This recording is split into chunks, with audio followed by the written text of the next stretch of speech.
오마이뉴스가 만드는 팟캐스트 이털남입니다. 이털남 금요일 편은 취중진담이 방송됩니다. 오늘 새로운 뉴스는 뭐죠? 오늘의 취중진담은 한반도 상공을 점령한 북한 무인기 소동입니다. 세대의 무인기로 인해 우리 사회는 심각한 공포에 휩싸였습니다. 보수 언론은 연일 무시무시한 단어로 공포를 조장하고 군 당국도 혼란을 부추깁니다. 공포를 조장하는 세력의 의도는 무엇일까요? 군사 전문가 김종대 씨와 함께 북한 무인기 공포의 실체를 파헤쳐보겠습니다. 오마이뉴스 사회부 기자들의 리얼 토크쇼 취중 진담 지금 시작합니다.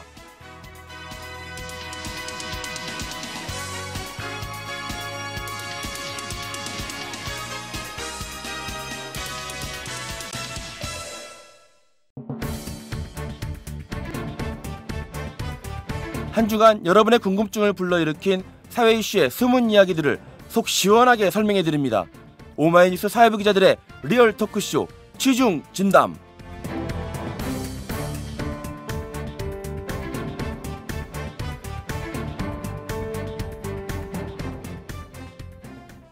청취자 여러분 안녕하십니까? 오마이뉴스 사회팀장 최경준입니다. 오마이뉴스가 만드는 팟캐스트 이탈남 시즌3 금요일 순서 사회부 기자들이 만드는 취중진담입니다. 자, 오늘은 특별히 군사 전문가인 김종대 디펜스 21 플러스 편집장과 함께 북한 것으로 추정되는 무인 정찰기를 둘러싼 논란에 대해서 얘기를 나눠보겠습니다. 사회팀의 막내인 유성애 기자도 오늘 스튜디오에 나와 있습니다. 안녕하십니까? 네. 안녕하세요. 예. 자, 김종대 편집장이 최근에 쓴 글을 보니까 이번 이 무인 정찰기 소동을 삼국시대의 적벽대전에 비유를 했던데, 예. 뭐 이 어떤 의미입니까 이게?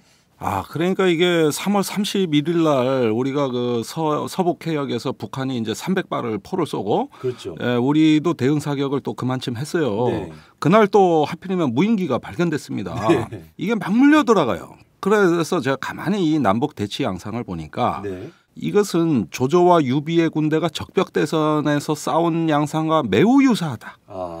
그러니까 유비 군대가 화살이 모자랐어요. 그래가지고 싸우는 척하면서 배를 띄워가지고 조조 진영으로 보내니까 화살을 왕창 쐈습니다. 네. 이 화살을 그대로 수거해가지고 자기네가 재활용했죠. 예. 네. 그렇게 부족한 전력을 확보하며 상대방의 전력을 소모하게 하는 거예요. 그런데 북한의 포가 많은 나라인데 북한 포탄이 1년 정도 보관하면 명중률이 9% 하락합니다. 포는 오래 보관 못해요. 수명이 있습니다. 네. 그러면 재고탄 같은 거 빨리 쏴버려야 된다고. 그렇죠.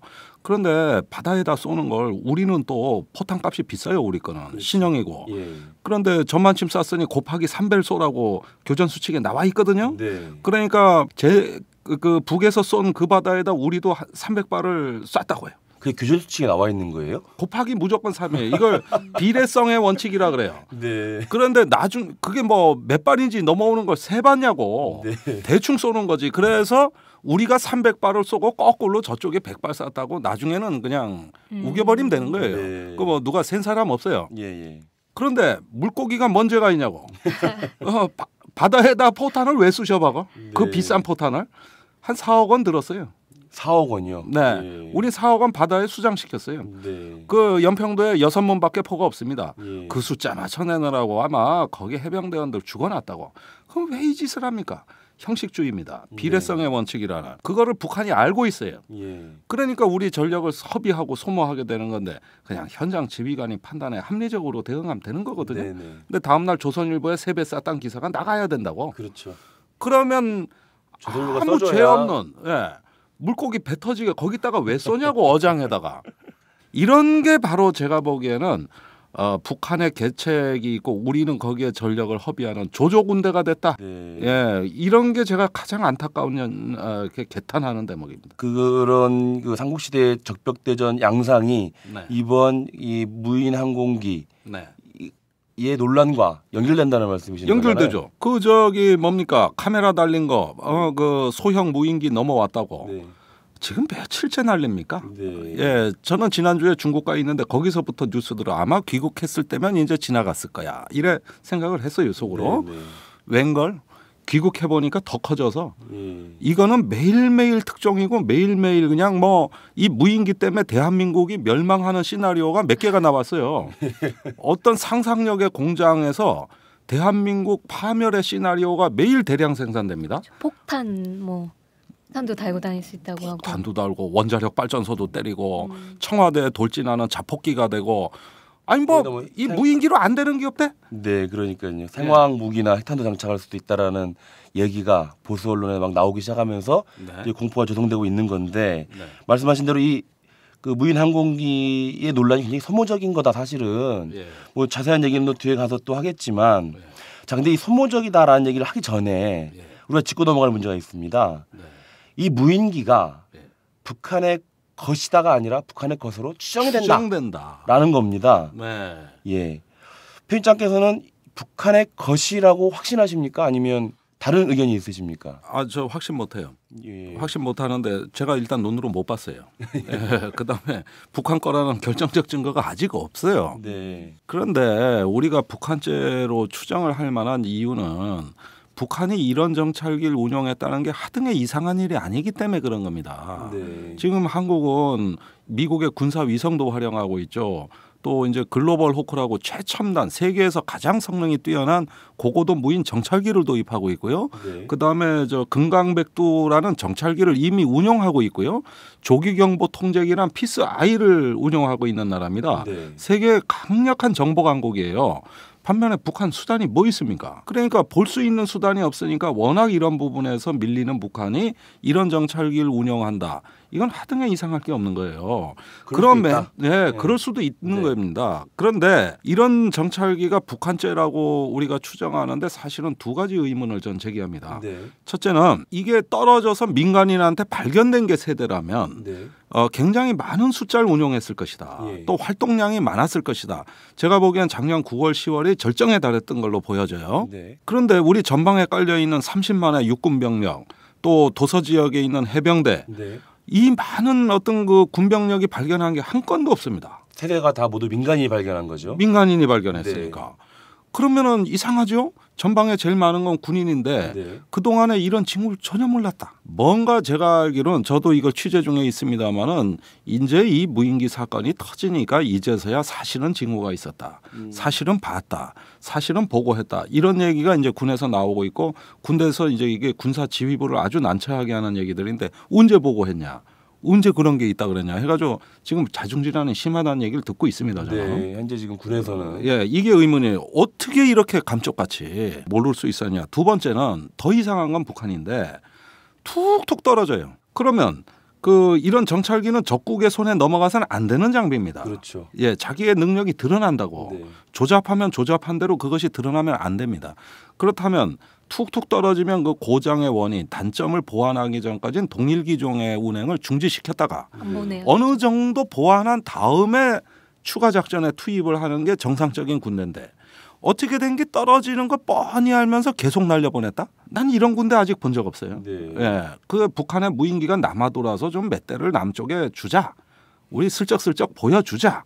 이런 계책이 아니라면 우측에 이렇게 우매하고 무모한 이런 어떤 전술을 구사했다는 얘기인지 이제 점점 의문의 꼬리를 몹니다.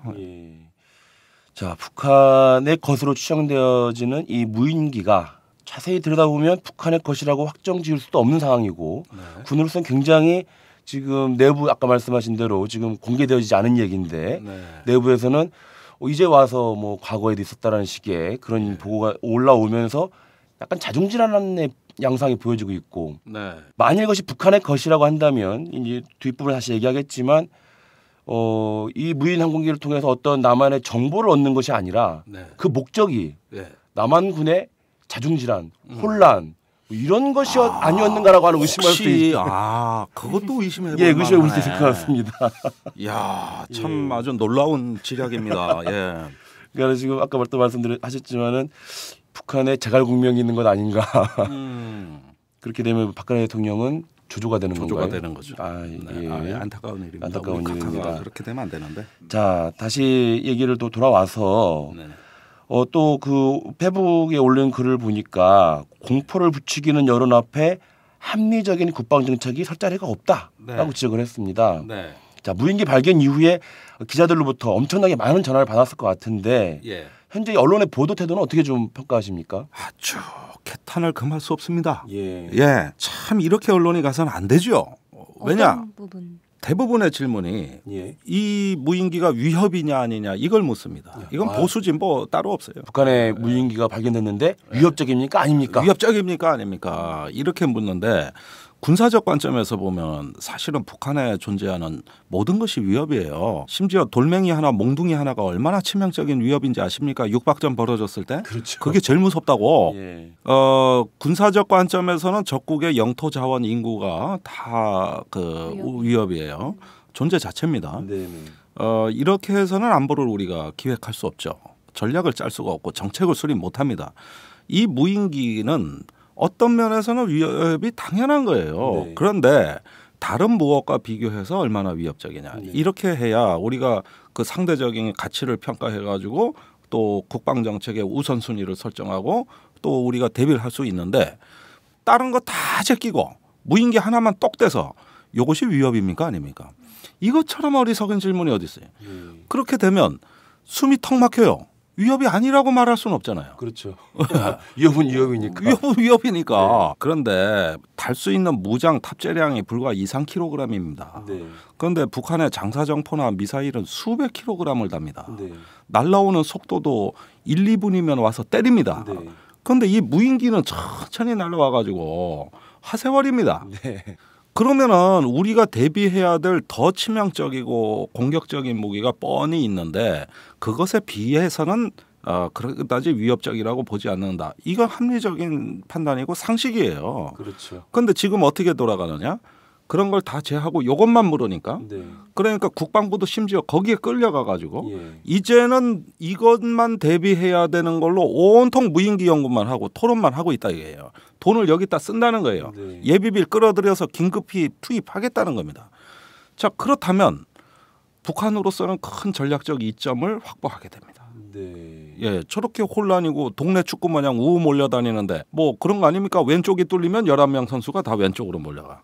이번엔 또 오른쪽이 뚫렸다고 오른쪽으로 다 몰려가. 안보가 동네 축구입니까? 그런 식의 어떤 그 접근법 때문에 안 되는 거예요. 말씀하신 대로 북한에서는 굉장히 또 이익이 될 수가 있는 상황이 좀 전개되고 있는 건데 네.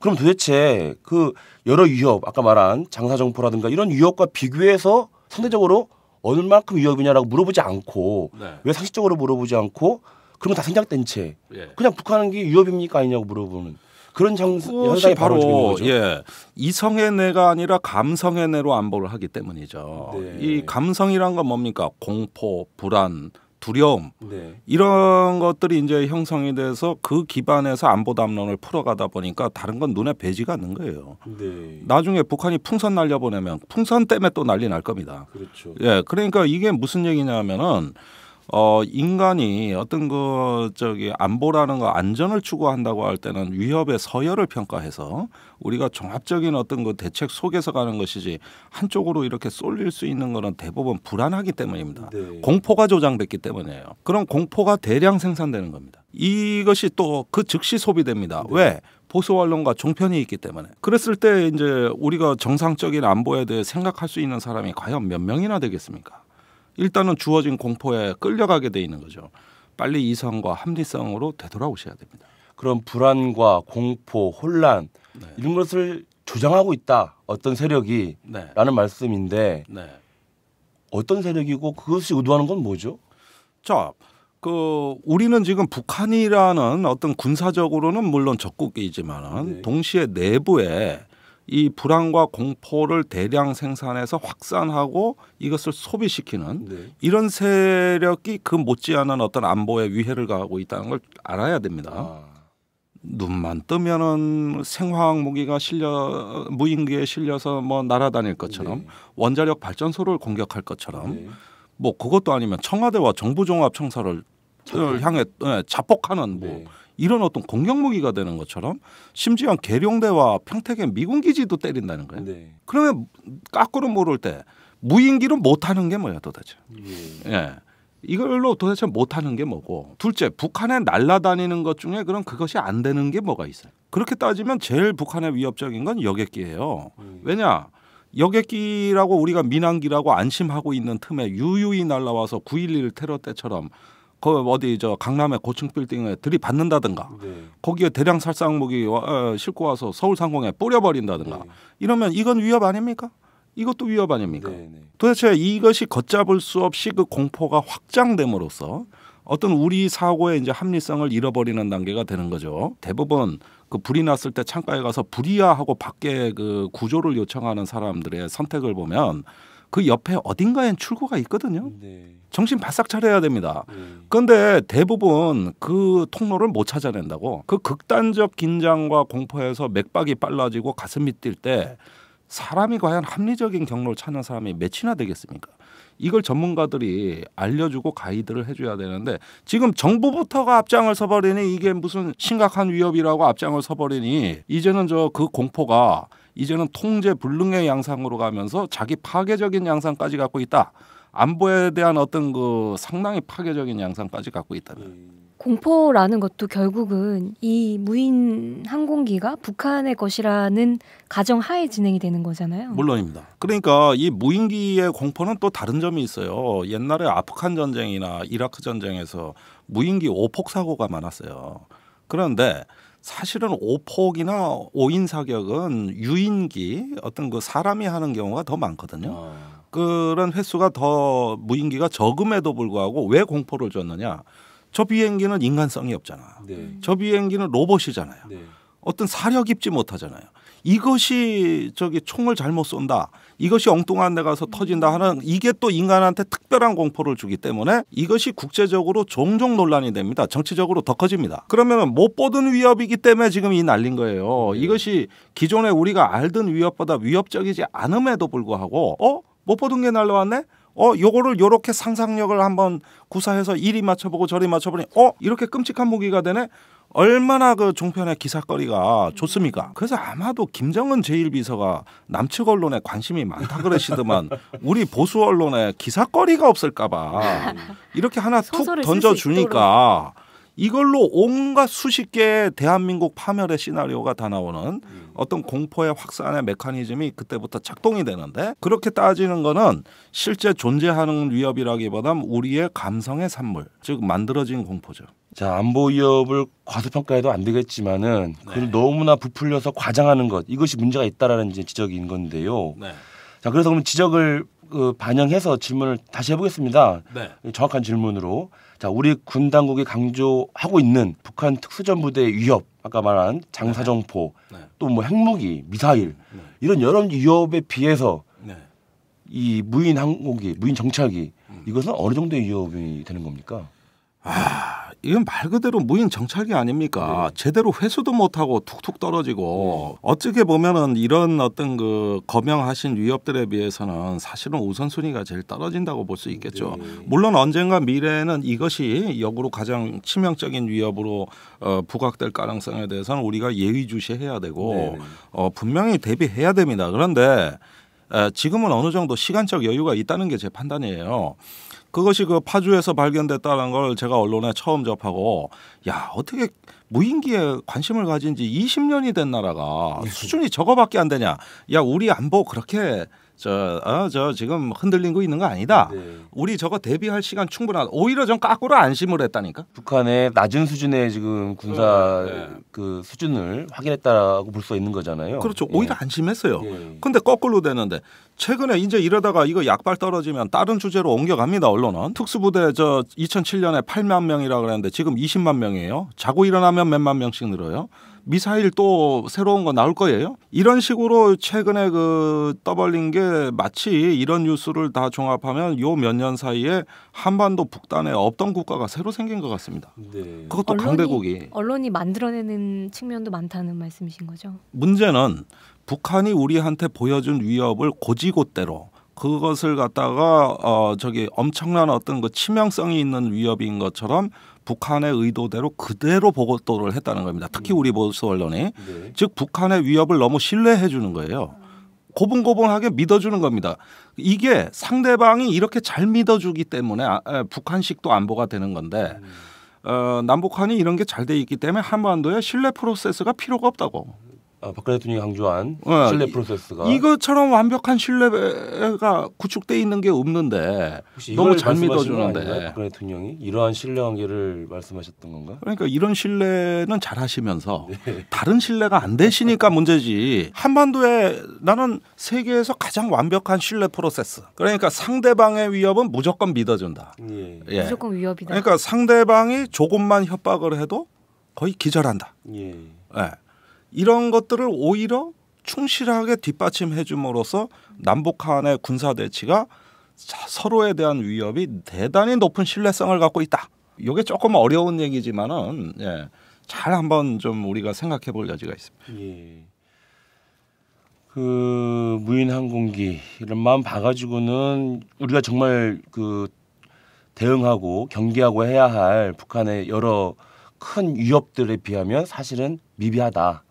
실제 이제 뭐 전문가들이 평가한 거 보면은 이 한국의 무인기 기술이 미국, 일본, 이스라엘과 함께 1군, 그러니까 선진국 수준에 도달한 거잖아요. 근데 이제 북한 같은 경우는 이 2군 내지는 3군에도 들어가지 않는 등외라고 합니다. 그래서 왜 그러냐면 이제 기술의 여국이 알려지지 않았기 때문에, 알려지지 않았기 때문인데 지금 방금 말했지만은 이제 우리가 봤잖아요, 눈으로. 이 수준이구나 하는 것인데.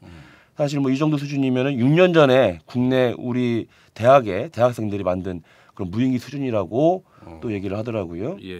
그러나 다시 또 이제 또 같은 질문일 수도 있지만 물어볼 수밖에 없는 게 시간이 좀 걸린다고 했지만 아무리 허접한 무인기를 하더라도 모형 항공기를 하더라도 그것이 테러리스트에게는 무기로 사용될 수가 있는 건 아닙니까? 어떤 식으로든 실제 사례가 있습니다. 2006년에 그 레바논의 일원에 그 분포되어 있는 헤즈볼라라는 조직이 단지 사이버전 하나만 가지고 이스라엘 공군을 괴멸시킨 다음에 중동 최강의 군대인 이스라엘의 첫 번째 전쟁 패배입니다. 이게 2006년이에요. 이어서 텔아비브 상공에 무인기를 띄워가지고 거기에는 소형 폭탄과 볼트너트를 잔뜩 실었대. 요거를 터뜨려서 이스라엘의 시민을 사상시켰어요. 그 다음 날 레바논에서 100만 군중이 모여서 승전 퍼레이드를 벌립니다. 원시 군대가 세계 최강의 첨단 군대를 이겨버렸습니다. 이런 예기치 않은 사례가 있습니다. 너무 원시적이기 때문에 대비를 안 한 거예요. 그런데 그 한반도의 경우에도 어떤 경우에 이런 식의 어떤 테러 도발을 한다면은 그거는 저는 더 치명적일 수도 있다고 보는 게 수도권의 서울 경기에 2,300만의 인구가 밀집되어 있고 모든 산업과 어떤 국가의 핵심 시설이 다 밀집되어 있기 때문에 헤즈볼라의 실력으로도 혼란에 빠뜨릴 수 있어요. 인정.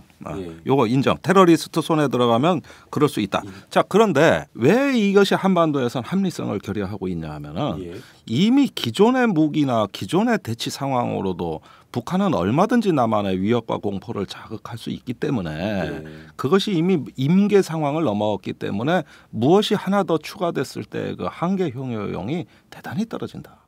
그때 이스라엘은 헤즈볼라를 얕보고 들어갔지만 우리는 북한군 얕보지 않습니다. 어쨌든 세계 5위권 군사력이에요. 이거 절대 무시하지 않습니다. 아까 말씀드린 위협에 신뢰를 하는 겁니다. 그렇다면 이런 무인기라는 어떤 국지적이고 매우 제한적인 걸로 위협을 한다는데 분명히 한계가 있다. 더군다나 이번 소형 무인기는 3가지 문제인데 우선 그 운행을 제대로 통제를 못했습니다. GPS로 기환을 유도를 해야 되는데 이것이 지금 북한에서 시스템이 안 갖춰져 있다. 대단히 부실하다. 둘째는 연료량이 끼케야 4리터밖에 탑재를 못한다. 이거 가지고 비행을 할 때 어떤 그 다양하고 유연하게 작전을 먼 거리까지 할 수 있느냐 의문이다. 셋째는 무장 탑재량이다. 2 내지 3kg를 탑재할 수 있는데 이것을 더 늘리려면 안에 유도 장치를 빼내야 됩니다. 아니면은 그 무인기 크기를 키우든가. 그래서 더 높이 띄워서 보내든가. 그런데 높이 띄우면 레이더에 걸립니다. 그러니까 이런 정도의 어떤 그 문제 3가지를 해결하는데 북한은 상당한 시간이 필요하던 거예요. 그렇다면 우리가 대비할 시간이 있는 거거든요. 그럼 그게 나타났으면 조용히 차분하게 대비하면 됐지. 아직까지 시간이 있는데 이 뭐 당장 예비비까지 하고 지금 저기 레이더 구매 사절단이 벌써 영국, 이스라엘 파견됐어요. 내일 모레 들어올 거예요. 이렇게 해서 잘 되는 사업을 못 봤어요, 제가. 예, 이런 게 지금 무언가 좀 잘못돼 가고 있는 거죠. 과도한 공포. 예. 자, 보수 언론이 연일 자폭 공격용 또는 뭐 상황무기나 핵탄두를 장착할 수 있다. 이런 무시무시한 이제 표현을 써가면서 대북 공포심을 이제 자극하고 있는데요. 이것이 이제 북한으로서는 유력한 아주 심리전 수단을 확보하는 그런 단계가 진행되고 있다라는 말씀. 요즘 조평동 성명 보면 좋아 죽겠대. 놀려 아주. 갖고 놀아 이것들이.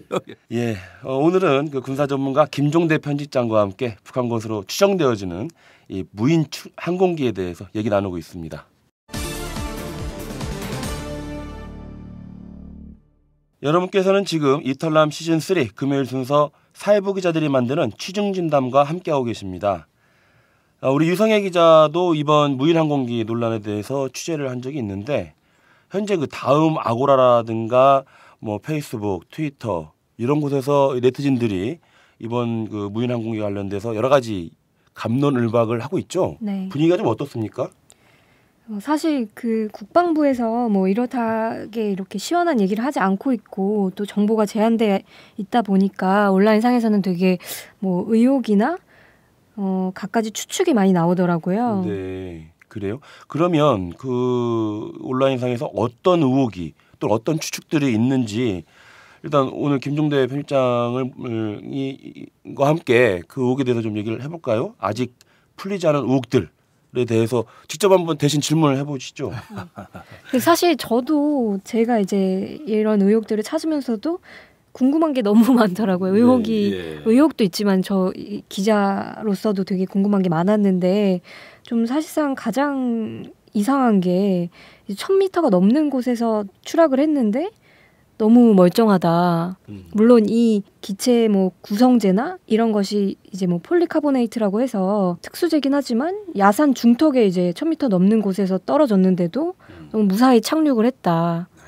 네, 낙하산을 폈다고 했지만 그렇다고 해도 너무 지나치게 멀쩡한 게 아닌가라는 얘기들이 많더라고요. 그 정도는 박살났어야 되는데 예. 지나치게 멀쩡해도 우리는 또 의심을 할 수밖에 없는. 참, 예, 그럴 수 있겠어요. 예. 한번 이렇게 떨어뜨려 보면 안 될까요? 예. 보시면서 편집장은 별로 거기에 대해서는 뭐 의문이 아니 많으셨나요? 글쎄 그걸 뭐 우리가 지금 전혀 설명을 못 듣고 있으니까 그러니까 이게 뭐 없어져야 될 게 이렇게 멀쩡하고 옛날 어뢰 추진체도 그렇더만 이게 이제 일단은 낙하산이 거기에 있었다 그러고요. 또 그렇다 보면 분명히 그런 요인도 있었을 거고 또 떨어지는 각도, 속도 이런 것도 중요하고 그다음에 성능이 너무 떨어지는 무인기라서 이렇게 빨리 가지도 못하니까 그냥 비실비실대다가 슬며시 떨어졌을 수도 있는 거고 이거는 복잡성이 제곱 단위로 증가하기 때문에 우리가 이제 국방부의 설명을 한번 들어보죠. 내일 이거 뭐 중간 발표에 나올 것 같아 있네요. 알겠습니다. 그리고 국방부가 처음에 공개했던 청와대 사진을 놓고도 좀 얘기가 많았거든요. 근데 이제 네티즌 중에서는 그 당시 이게 뭐 24일 오전에 찍었다는 사진인데 기상청 홈페이지를 확인을 해봤더니 당시 서울 지역은 연무 상태여서 그러니까 공기의 색이 이제 뿌옇게 보이는 현상이 있었기 때문에 이렇게 사진이 선명하게 나올 리가 없는데 사진이 선명하게 나왔다는 거예요.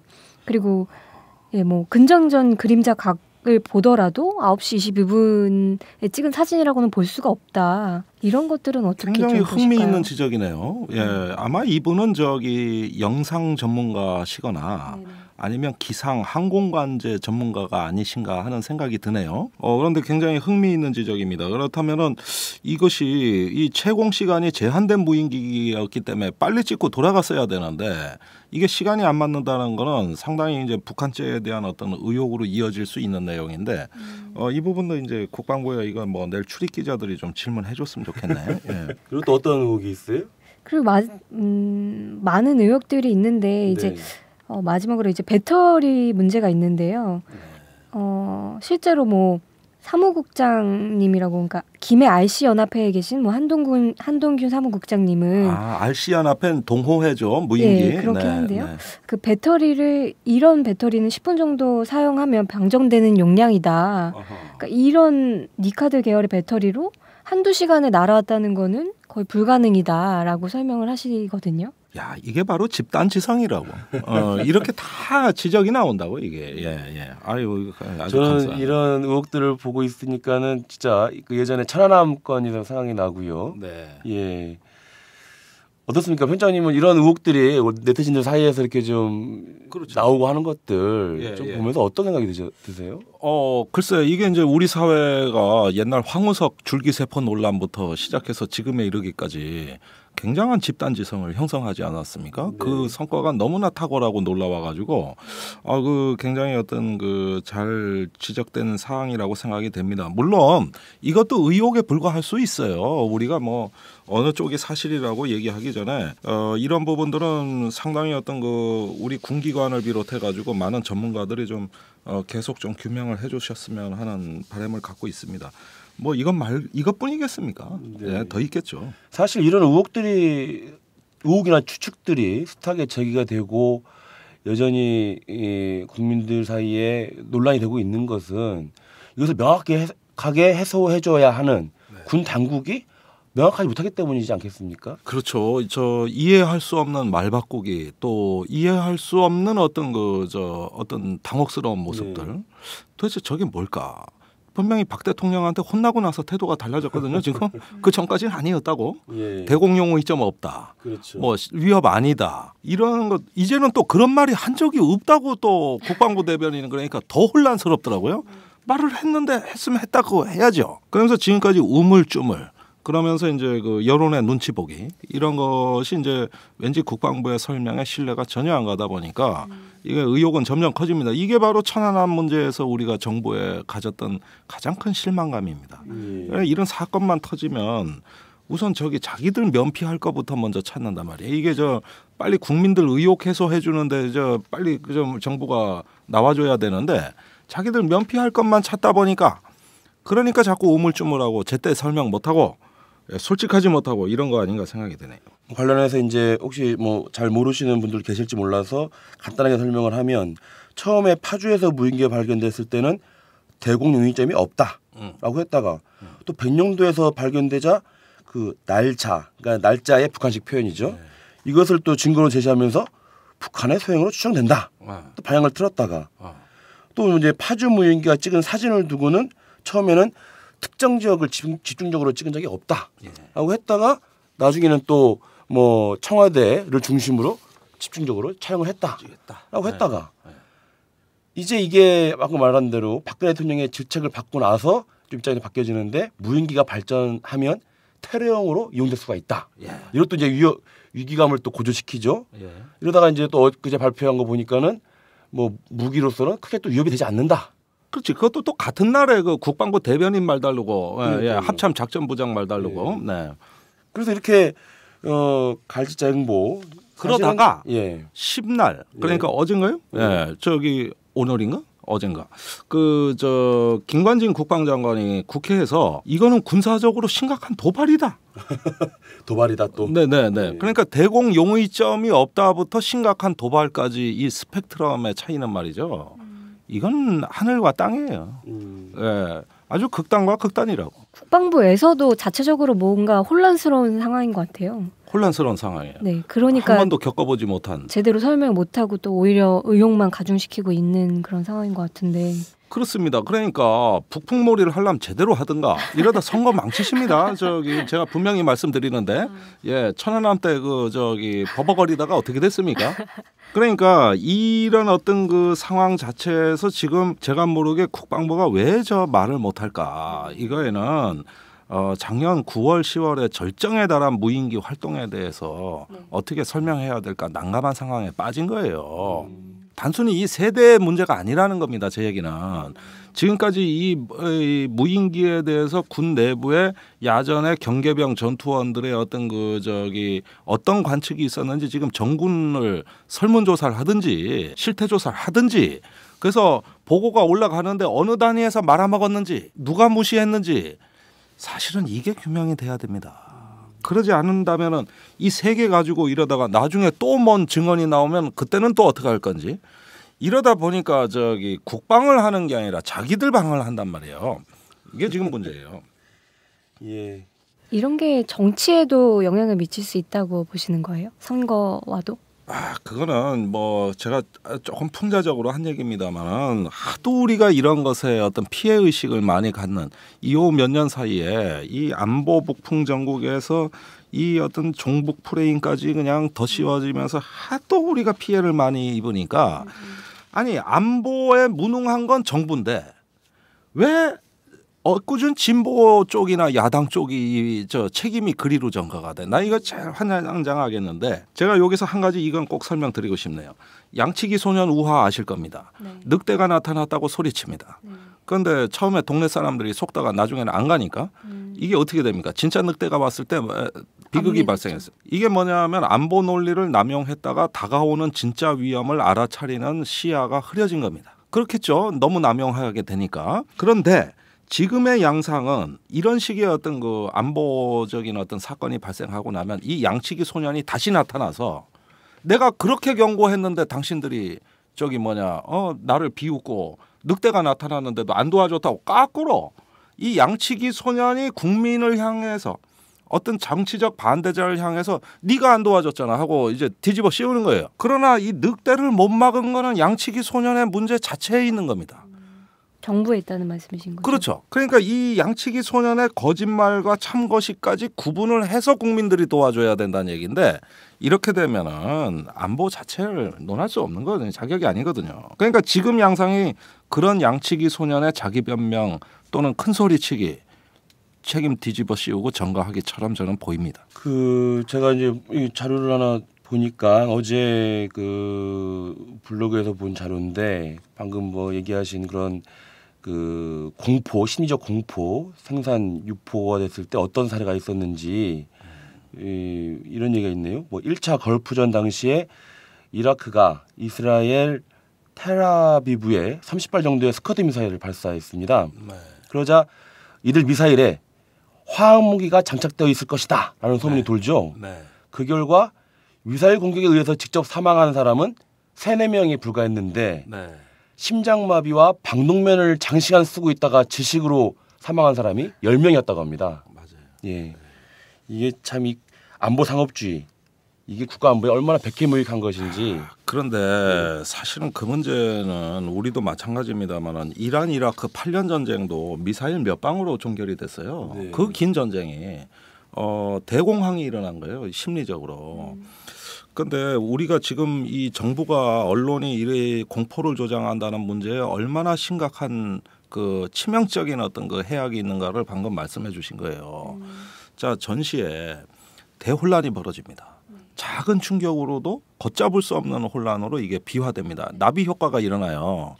이랬을 때 정부 신뢰받는 정부가 국민을 제대로 안정시키지 못하면은 싸울 것도 없이 진전쟁입니다. 네. 전쟁 수행 의지가 완전히 사라져요. 그래서 8년 전쟁에서 이란이 진 겁니다. 그걸 재미 본 이라크가 이걸 이스라엘에 또 써먹어 볼 거예요. 그게 걸프전입니다. 네.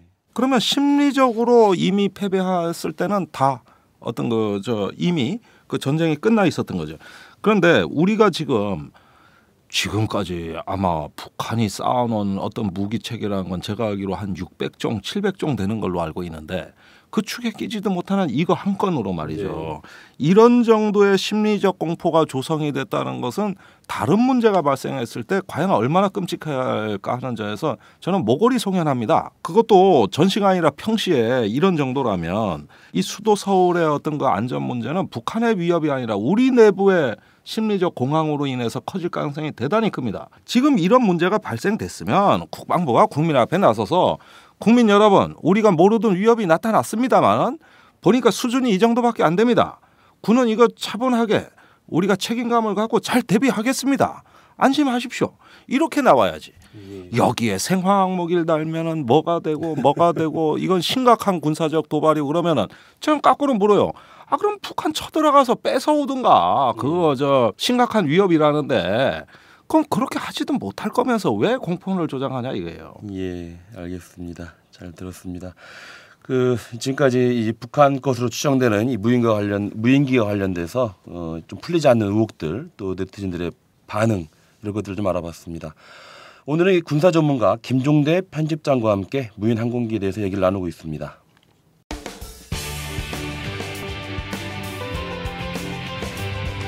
우리가 몰랐던 뉴스의 속사정을 여러분에게 들려드립니다. 오마이뉴스 사회부 기자들의 리얼 토크쇼 취중진담. 여러분께서는 지금 이탈남 시즌3 금요일 순서 사회부 기자들이 만드는 취중진담과 함께하고 계십니다. 자, 이제 그러면 이런 상황에서 우리 군은, 국방부는, 정부는 어떻게 대응을 해야 되는 건지 이런 걸 좀 대책을 좀 한번 잠깐 얘기를 나눠봐야 할 것 같은데요. 자, 국방부가 무인기에 대응한다는 명목으로 또 막대한 금액의 국방 예산을 쏟아붓겠다고 합니다. 적어도 레이더를 해외에서 구매하겠다는 건데요. 이게 뭐 또 이 사랑하기 많은 한국 지형 특성상 한계를 가질 수밖에 없는 뭐 별로 그렇습니다. 의미가 없는 이 레이더를 구해오겠다라고 해서 또 논란이 벌어지고 있습니다. 이건 또 뭔가요, 이거는? 일단 영국제 또는 이스라엘제 어떤 그 저고도 탐지 레이더, 고성능 탐지 레이더를 도입해서 우선 그 핵심 시설이나 지역부터 우선 깔겠다는 얘기예요. 근데 이게 한 대에 대략 10억 원 정도 예상되는데 우선 20대 정도, 즉 200억 원 정도 먼저 쓴다는 얘기고, 이 돈이 없으니까 지금 예비비를 끌어서 긴급 편성을 한다든가 다른 사업 예산을 이월시켜서 하는 겁니다. 그런데 저기 휴전선 240km가 넘습니다. 지금 발견된 게 동해에서부터 서해까지입니다. 그러면은 이 경로가 도대체 몇 개입니까 이게? 이 전체를 커버해야 되는 건데 이것으로 제한적으로 그 확보하게 되면은 얼마든지 이거는 우회할 수 있기 때문에 실효성이 대단히 떨어지고, 또 레이더 사각지대가 많습니다. 그러면은 이걸 보완해야 되는데, 그러면은 저기 귀로 듣는 청음 부대를 배치한다든가 눈으로 보는 견시 부대를 배치한다든가, 뭔 또 이런 보완책 하면 이 운용 주파수 확보해야죠, 운용 부대 투입해야죠, 이런 레이더 깔아야죠. 그런데 우리나라 레이더는 그러지 않아도 문제가 지금 상호 중첩 간섭의 문제가 너무 심합니다. 저고도 중고도 고고도 뭐 해가지고 또 기상청 국토해양부 육해공군 이 저 해경 레이더를 운용하는 어떤 그 기관이 너무 많아가지고 이게 합동 관제가 안 돼서 상호 간섭이 발생하는데 전자파끼리 서로 끼어들게 되면 이게 문제가 되는데, 이게 레이더 이 저고도 주파수를 고려해 보면은 앞으로 그 011 쓰시는 분들은 괜찮을 건데 010 쓰시는 분들은 저 경기 북부에서 이거 차질이 올 수도 있어요. 주파수 대역이 겹친단 말이에요. 그래서 그 어떤 사람은 이걸 내다보고 아직 011 쓴대 자기는요. 그런데 이런 어떤 그 저기 대비 태세라는 거는 저기 미소 냉전 기간에 우리가 레이건 시대에 미국이 그 저고도 폭격기 그 B1B라는 걸 개발했을 때 소련 전역이 공포에 질려 가지고 저고도 탐지 레이더를 비롯한 저고도 방공망을 갖추는데 심한 압박을 겪었습니다. 후에 냉전이 끝나고 나서 소련이 군비 경쟁에서 패배한 이유로 지목된 것이 미국의 별들의 전쟁에 대처하지 못한 것도 있지만 소련의 국방비가 지금 우리가 하고 있는 거 이런 저고도 방공에 굉장한 압박을 느꼈었다. 그것이 군비 경쟁에서 소련이 패배하게 된 원인 중에 하나로 진단하는 사람이 있거든요. 그렇다면 미국이 저고도로 그 폭격기를 보낼 리는 사실 가능성이 희박했는데, 그거를 사실 무시하고 넘어갔으면 그렇게 쉽게 소련이 안 무너졌을 건데, 거기에 허둥지둥대고 따라가다가 결국 국방정책이 붕괴되기 시작했다. 이것이 소련이 항복선언하게 된 중요한 원인이라는 거예요. 지금 우리가 북한보다 압도적인 국력을 갖고 있는 건 맞습니다만, 그러남에도 불구하고 어디까지나 국방비엔 한계가 있는 거고, 이걸 짜임새 있게 그 예산을 쓰지 않으면 미래에 우리가 다른 국방력을 건설할 수 없는 상황에서 이 문제가 쑥 끼어들어가지고 계획에 없던 것이 이제 중간에 끼어드는 식으로 턱턱턱 들어가기 시작하면 이게 갑자기 규모가 늘어나기 시작하고 이쪽 분야에 이제 책임자가 생기면 그쪽 조직 늘리려고 그럴 것이고, 이것이 국방 전체 합리성에 상당히 그 부정적 영향을 준다. 옛날에 천안함 사건 났을 때 이제는 항구에 북한 잠수함이 들어오는 게 제일 무섭다고 해서 항만의 지하에 센서를 깔아가지고 잠수함 잡겠다 그랬어요. 안 되잖아요.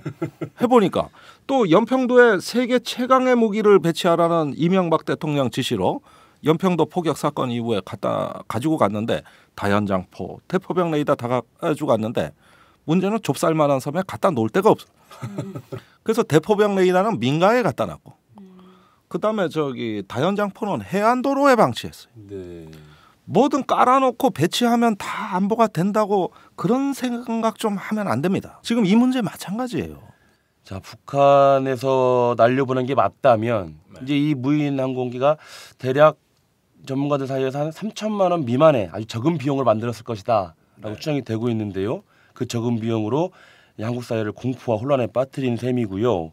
우리는 이제 아까 말했지만은 이 북한의 이 뒤떨어진 기술력을 확인을 했지만, 자, 북한이 의도한 건 이것이 아니라 매우 적은 비용으로 최대 효과를 내는 비대칭 전략을 꾸준히 수립하고 있다. 어떤 전문가 이런 얘기를 하더라고요. 예, 아주 멋있는 말이에요. 예, 그러니까 3천만 원 정도도 안 되는 돈으로 이미 우리는 이제 수백억에 가까운 또 국방 예산을 측정해야 되는 것이고, 예, 싼 값에 장사를 아주 잘하고 있습니다. 북한이. 야, 북한 찬양하면 그렇죠. 안 되는데. 아니 뭐 북한이 창조 국방을 한 거예요. 그러니까 이 남한의 34분의 1의 국방비로 전략적인 심리적 우위를 일거에 달성하는. 그러니까 이게 바로 저기 우리 정부가 얘기하는 창조 경제 비슷하다고 내가 봅니다. 예.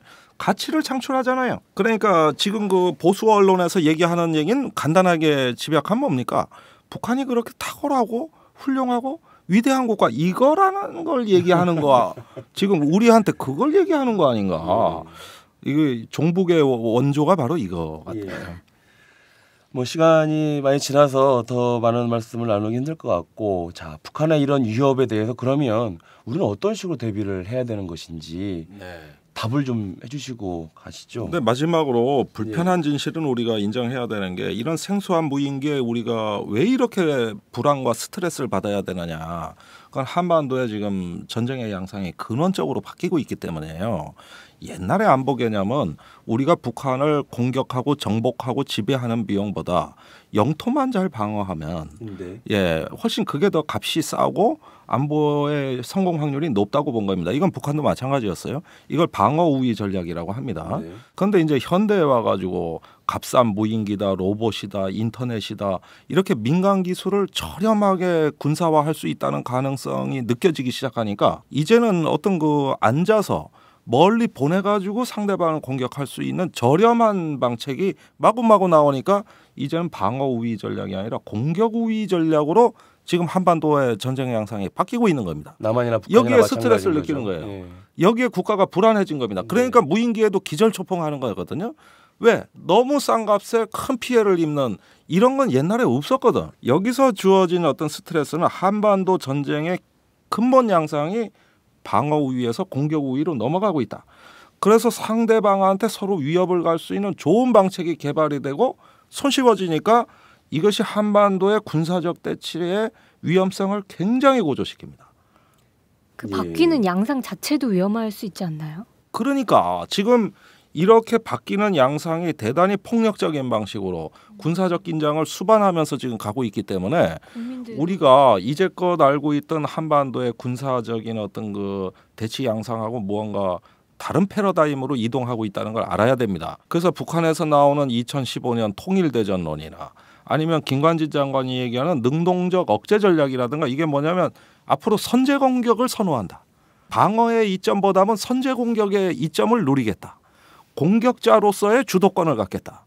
이제 이리로 남북한 정부가 똑같이 눈을 떴어요. 이것이 지금 현재 한반도에 매우 위험한 어떤 상황이고 공자로서의 이점을 누리겠다는 바로 그 사상이 1, 2차 대전 때 독일과 일본이 가졌던 사상입니다. 그러기 전에 빨리 이 적대적 분단 체제를 완화하고 군사적 긴장을 관리할 수 있는 어떤 그 수준 높은 전략적인 안목으로 접근하지 않는다면 무인기뿐만이 아니라 그거보다 더 못한 것에도 우리는 더 풍선 하나만이라도 박근혜 대통령이 얘기한 한반도 신뢰 프로세서가 아까 얘기한 그런 신뢰 말고 서로 무기에 대한 군사력에 대한 신뢰 말고 뭔가 좀 평화적으로 갈 수 있는 그런 신뢰를 구축하는 그런 방향으로 나아가야 된다. 당연하죠. 이런 말씀이신 것 같습니다. 네.